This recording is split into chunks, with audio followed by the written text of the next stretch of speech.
नमस्कार बच्चों, हमारा पाठ 5 चिट्ठियों की अनूठी दुनिया चल रहा है। आज हम इस पाठ का शेष भाग पढ़ेंगे। आज देश में ऐसे लोगों की कोई कमी नहीं है जो अपने पुरखों की चिट्ठियों को सहेज और संजोकर विरासत के रूप में रखे हुए हो। अर्थात इसका तात्पर्य यह है कि हमारे पुराने व्यक्ति या हमारे पूर्वज जो हैं उनकी चिट्ठियों को हमने संभाल करके रख रखा है, या फिर बड़े बड़े लेखक, पत्रकारों, उद्यमी कौन होते हैं बच्चे?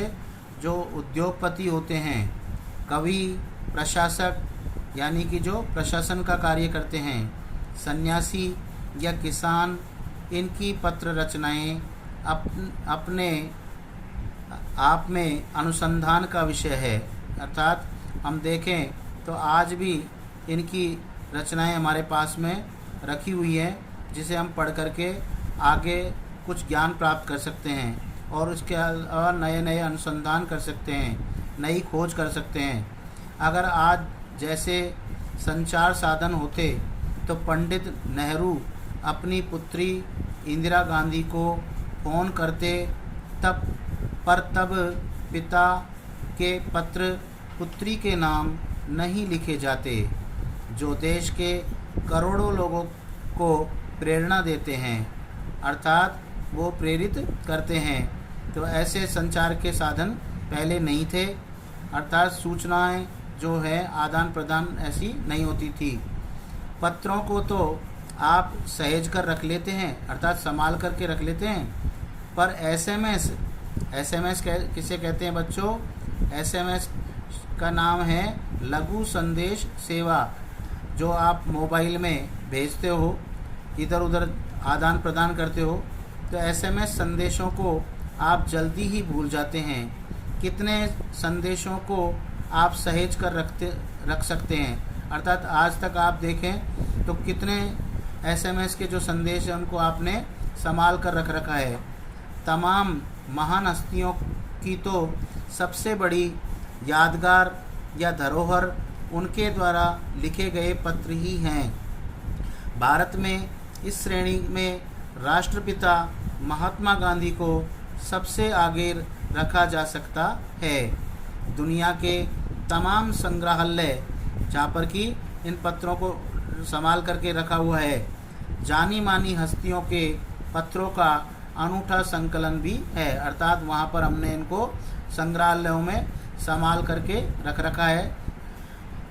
तमाम पत्र देश, काल और समाज को जानने समझने का असली पैमाना है। भारत में आज़ादी के पहले महासंग्राम के दिनों में जो कुछ अंग्रेज अफसरों ने अपने परिवारजनों को पत्र में लिखे, वे आगे चलकर बहुत महत्व की पुस्तक तक बन गए हैं। अर्थात वो संभाल करके जो पत्र रखे हैं हमने, वो आज भी हमारे परिवारजनों के लिए महत्व के पुस्तक के रूप में काम आ रहे हैं। अर्थात उनको हमने इकट्ठा किया हुआ है तो उनकी एक पुस्तक बन गई है। इन पत्रों ने साबित किया कि यह संग्राम कितनी ज़मीनी मजबूती लिए हुए था। महात्मा गांधी के पास दुनिया भर से तमाम पत्र केवल महात्मा गांधी इंडिया लिखे आते थे और वे जहाँ भी रहते थे वहाँ तक पहुँच जाते थे।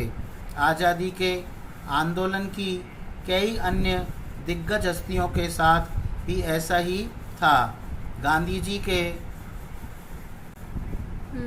पास देश दुनिया से बड़ी संख्या में पत्र पहुंचते थे, पर पत्रों का जवाब देने के मामले में उनका कोई जोड़ नहीं था। कहा जाता है कि जैसे ही उन्हें पत्र मिलता था उसी समय वे उसका जवाब भी लिख देते थे। अपने हाथों से ही ज़्यादातर पत्रों का जवाब देते थे। बच्चों, उन दिनों में टाइपराइटर नहीं होते थे, न कोई कंप्यूटर होते थे, इसलिए हाथों से ही पेन से कॉपी पर हाथों से ही जवाब लिखा जाता था। जब लिखते लिखते उनका दाहिना हाथ दर्द करने लगता था तो वे बाएं हाथ से लिखने में जुट जाते थे।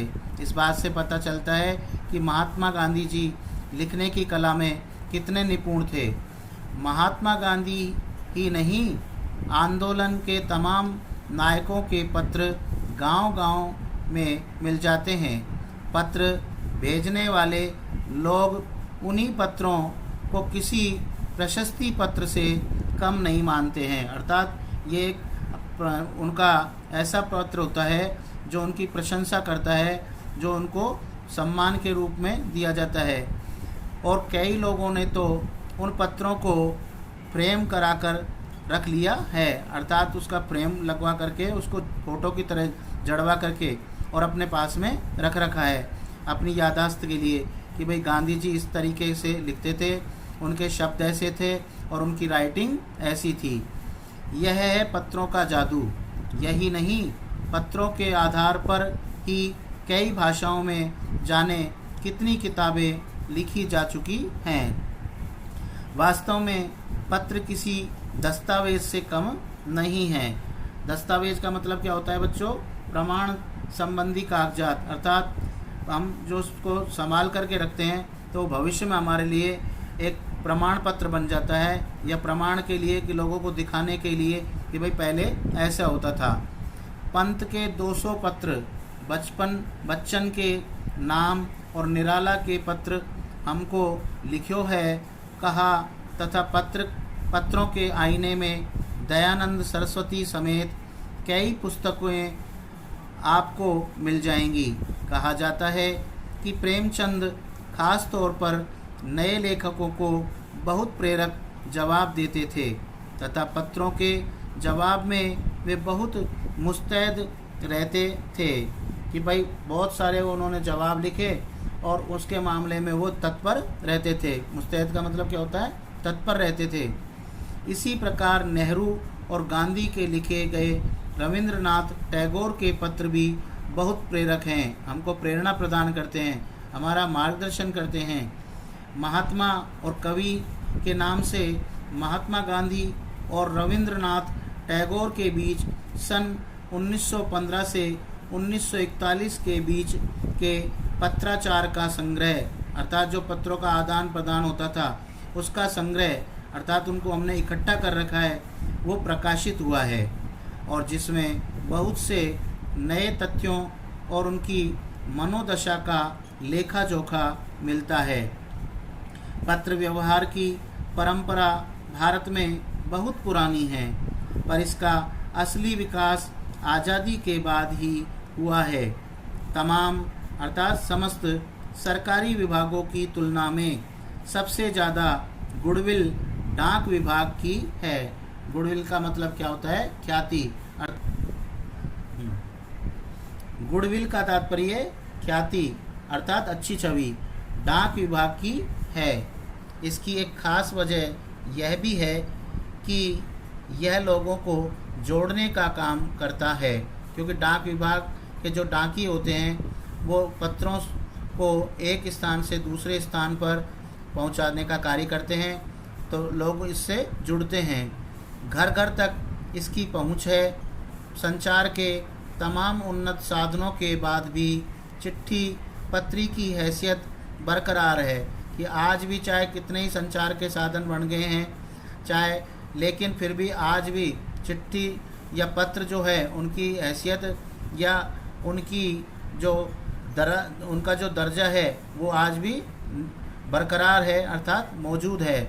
शहरी इलाकों में आलीशान हवेलियां हो या फिर झोपड़पट्टियों में रह रहे लोग, दुर्गम जंगलों से घिरे गांव हो या फिर बर्फबारी के बीच जी रहे पहाड़ों के लोग, समुद्र तट पर रह रहे मछुआरे हो या फिर रेगिस्तान की ढाणियों में रह रहे लोग, अर्थात कहीं भी जो भी लोग रहते हैं, चाहे वो रेगिस्तान के छोटे छोटे घरों में रहते हो, छोटे छोटे गांवों में रहते हो, या समुद्रों के किनारे हो, या बड़ी बड़ी आलीशान कोठियों में रहते हो, बड़े बड़े आलीशान बंगले मकानों में रहते हो, या फिर सड़क के किनारे जो झोपड़पट्टियाँ बनी रहती हैं, जो झोंपड़े बने रहते हैं, उनमें रहने वाले हो, तो वो सभी के पास में पत्रों का आदान प्रदान होता रहता है।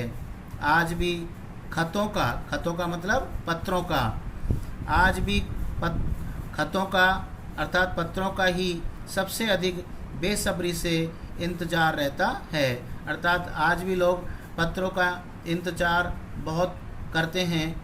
एक दो नहीं, करोड़ों लोग खतों और अन्य सेवाओं के लिए रोज़ भारतीय डाकघरों के दरवाज़ों तक पहुंचते हैं और इसकी बहुआयामी भूमिका नज़र आ रही है। बहुत सारे इसके आयाम हैं जो हम देखते हैं, पत्रों के माध्यम से हमारे पास में प्राप्त होते हैं। दूर देहात में लाखों गरीब घरों में, दूर देहात अर्थात गाँव के अंदर जो छोटे छोटे हमारे गांव हैं, वो कई ऐसे स्थानों पर हैं जो जीवन के जहाँ दुर्गम परिस्थितियाँ होती हैं, ख़राब परिस्थितियाँ होती हैं, वहाँ भी गरीब घरों में चूल्हे मनी ऑर्डर अर्थव्यवस्था से ही जलते हैं। अर्थात उन गरीब परिवारों के पास में किसी के पुत्र का मनी ऑर्डर आता है, किसी के पिता का मनी ऑर्डर आता है बच्चे के पास में, तो वो उन्हीं से अपना कार्य चलाते हैं। मनी ऑर्डर क्या होता है? जो पोस्टमैन के द्वारा व्यक्ति को पैसे दिए जाते हैं उसे हम मनी ऑर्डर कहते हैं, जो किसी व्यक्ति द्वारा किसी दूसरे व्यक्ति को भेजा जाता है।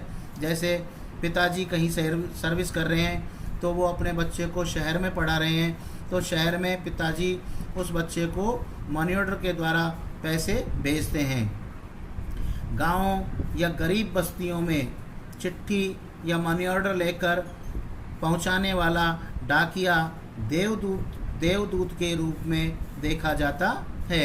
अर्थात आज भी हम डाकिये को, पोस्टमैन को एक देवदूत समझते हैं कि ये भगवान का दूत है, क्योंकि वो कोई हमको अच्छा संदेश लेकर के आता है या मनी ऑर्डर लेकर के आता है या किसी शादी विवाह खुशी का समाचार लेकर के आता है। एक गाना भी आपने सुना होगा, डाकिया डाक लाया, डाकिया डाक लाया। तो ये हमारा चैप्टर या पाठ यहाँ समाप्त होता है बच्चों। अब अगली कक्षा में मैं आपको इसके प्रश्नोत्तर भेजूँगा। उन प्रश्नोत्तरों को आप अपनी उत्तर पुस्तिका में ध्यानपूर्वक लिखेंगे और उनको याद करेंगे।